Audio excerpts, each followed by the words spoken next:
जय श्री कृष्ण दोस्तों कैसे हैं आप सब। श्री कृष्ण की कृपा से अच्छे ही होंगे।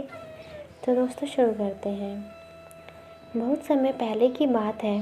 वृंदावन में श्री बांके बिहारी जी के मंदिर में रोज़ पुजारी जी बड़े भाव से सेवा करते थे।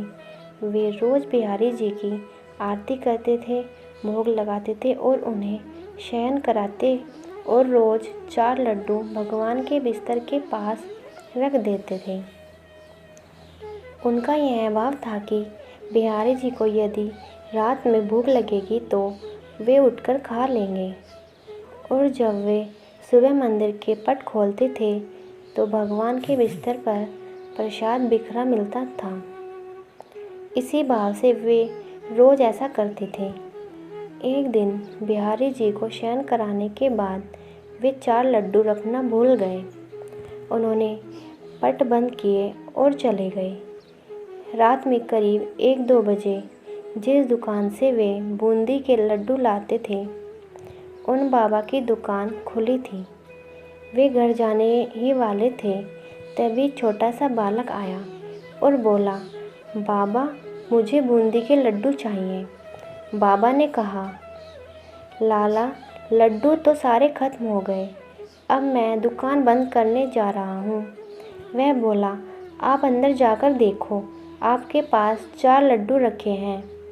उसके हट करने पर बाबा ने अंदर जाकर देखा तो उन्हें 4 लड्डू मिल गए, क्योंकि वे आज मंदिर नहीं गए थे।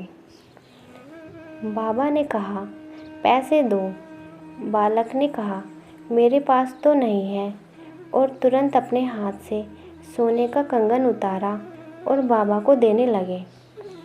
तो बाबा ने कहा, लाला पैसे नहीं हैं तो रहने दो, कल अपने बाबा से कह देना, मैं उनसे ले लूँगा। पर वह बालक नहीं माना और कंगन दुकान में फेंक कर भाग गया। सुबह जब पुजारी जी ने पट खोला तो उन्होंने देखा कि बिहारी जी के हाथ में कंगन नहीं है। यदि चोर भी चुराता तो केवल कंगन ही क्यों चुराता।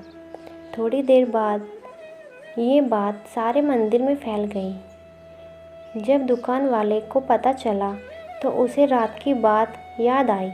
उसने अपनी दुकान में कंगन ढूंढा और पुजारी जी को दिखाया और सारी बात सुनाई। तब पुजारी जी को याद आया कि रात में मैं लड्डू रखना ही भूल गया था, इसलिए बिहारी जी स्वयं लड्डू लेने गए थे। यदि भक्ति में भक्त कोई सेवा भूल भी जाता है तो भगवान अपनी तरफ से उसे पूरा कर ही लेते हैं। राधे राधे।